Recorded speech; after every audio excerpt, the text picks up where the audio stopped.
For breakfast this morning, I am having a light English muffin, 3 Canadian bacons, half a cup of egg whites, 1 Laughing Cow cheese, that's my breakfast sandwich, and a medium-sized apple. Hey everybody, it is Wednesday, and that means it's time for Weigh-In Wednesday.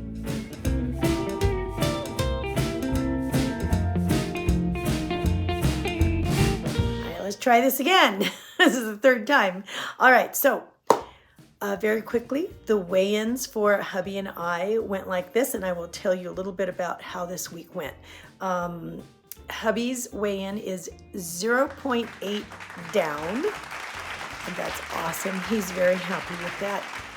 My weigh-in is 0.4 down, and I'm okay with that too. I'm actually very pleased with that, and I'll tell you why. Last week, I was up 0.4. This week, I'm down 0.4. We both really bumped up our protein, our lean protein this week. We've been working out. We've done very, very well. I'm not sure about him, but I know for me, I have hit the blue dot and well in my blue dot range, like at the lower end for every day this week, except Friday night, which was date night, and that's when we went out and we went to the buffet. Now, when we go to the buffet, we don't go back like 2-3 times. We get one salad, we get one plate that we put together with what we want ourselves, and then we go and we get a dessert and we share the dessert. But what we like about it, and the reason why we keep going back, is because we can choose just how much of something that we want, rather than somebody bring us 2 cups of spaghetti and a bunch of sauce and fatty goodness all around that we don't want to eat so much of. We'll take maybe, a 1/4 cup of that and then fill it in with other things that we want, so that we feel much more in control of the plate than going to just a regular restaurant. And so we are starting to really prefer that, I think.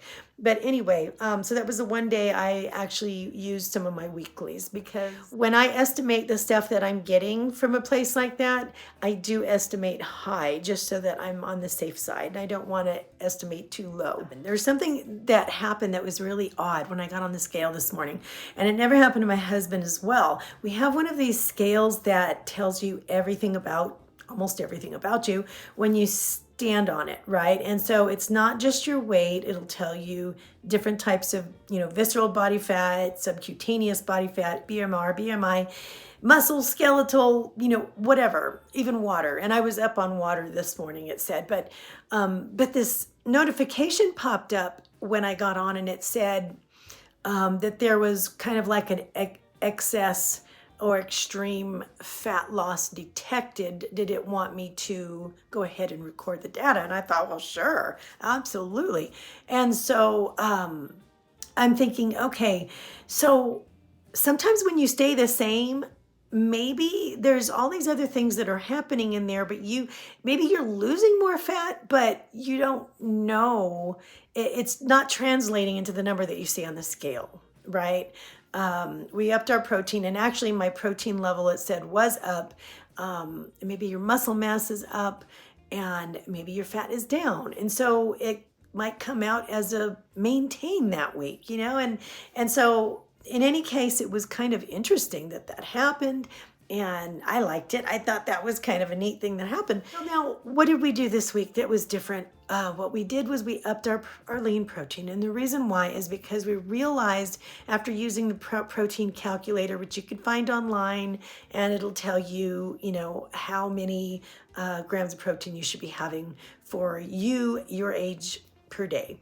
And you'll find that they're going to vary. I mean, because people will say anywhere from 0.8 grams per pound of lean, body mass. So it's like, for your, let's say your goal weight is 120. I know that's low, but let's just say for 120, 0.8 times 120 should give you the amount of grams that you need per day in protein.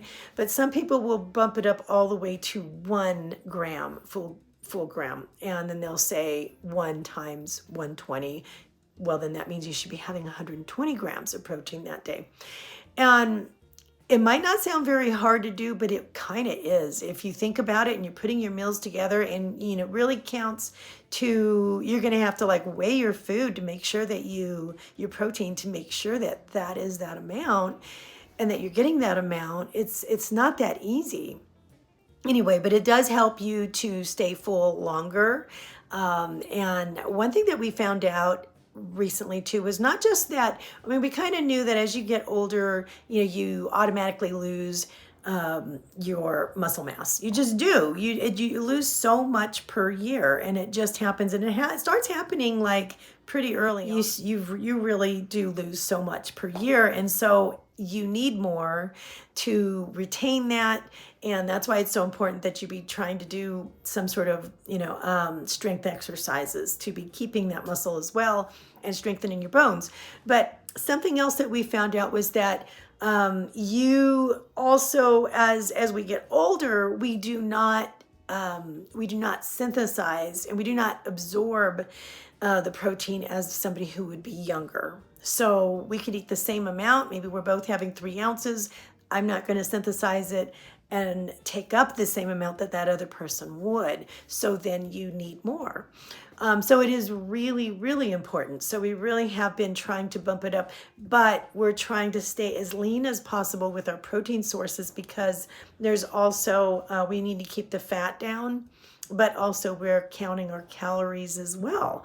And we don't want to have a little bit of fatty meat when we could have maybe a palm size of chicken breast, right? And get so much more. So another thing that I started doing this week that is really helping me out is keeping a journal of what I'm doing. And it's not just, now I'm using my WW app, and it helps me so much to put everything in, every component from every meal of every day.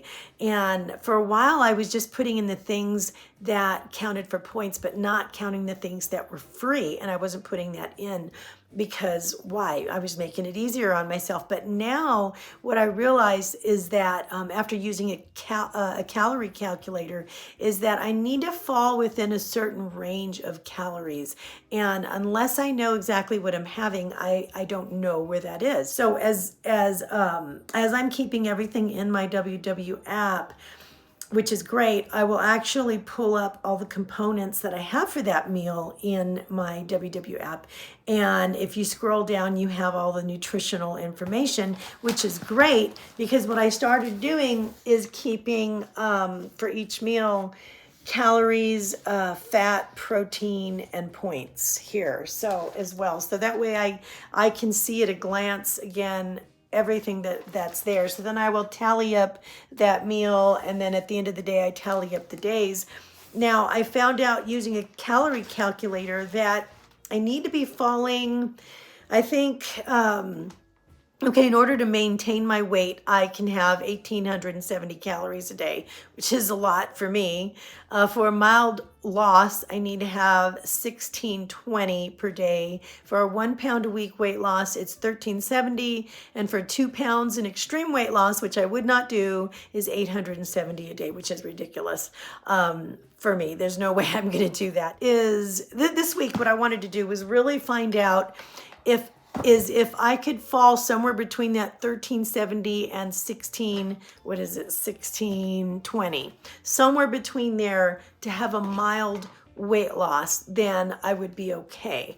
And that's exactly what I got this week. Was I think I averaged out about, I want to say real close to 1,500. And I ended up seeing a 0.4 weight loss.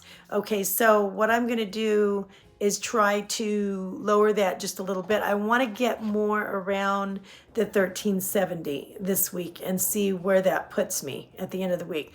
So I'm really happy that the fact that I have a 0.4 loss this week might really be, and I say might because your body does whatever it wants, really, when you think about it, but it coincides with what I did. And so I'm going to see if I could lower that and increase the loss by a little bit more purposely. That would be great. And so it's a bit of an experiment, but I'm trying to be very patient and do this. Now, in order to do that, in order to lower my calories, I'm going to have to be very creative with my meals. I do not want to be hungry during all of this. I hate being hungry, and I want to have plenty of whole foods. I'm going to lean on those veggies to fill me up. And I started looking through my vast supply of recipe books, and I'm going to be cracking open all the Hungry Girl books. And so I'll be looking into those. I also have things like this. This is a great book, Cooking That Counts. These are 1,200 to 1,500 calorie meal recipe ideas. So they have like a ton of recipes, but at the front they also have like menus and examples of what that would look like. And that helps.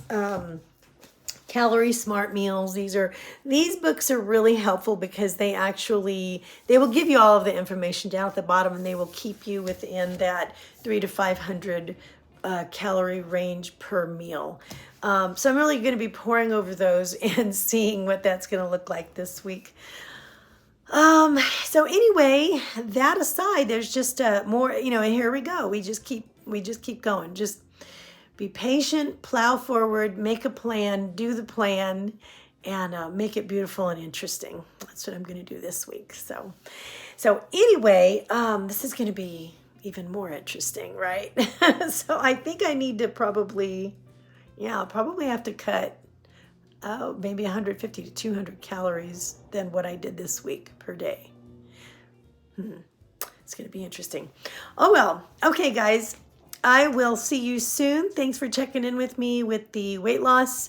I am not upset in any way. I am plowing forward, and this is all just, it just kind of like backs up what I thought was happening. So this is great. All right. I hope you have a wonderful day, and I will see you later. Bye. Okay, so for lunch, I put together a coleslaw with 3 ounces of chicken breast. This is a chicken breast that I got from Sam's Club here, and I weighed it out. I also have 1 Wasta cracker for some whole grain fiber as well, and some applesauce. And let's see here. So in order to make the coleslaw, I just basically took 1 tablespoon of the Bolthouse Farms Classic Ranch, 1 tablespoon of the sugar-free barbecue sauce, G. Hughes. This is really good stuff. 1 tablespoon of the avocado mayo from Kraft, and a teaspoon of Dijon mustard. And just mix it all together, and then you just mix that into the coleslaw. 2 cups of coleslaw, and it comes out really good.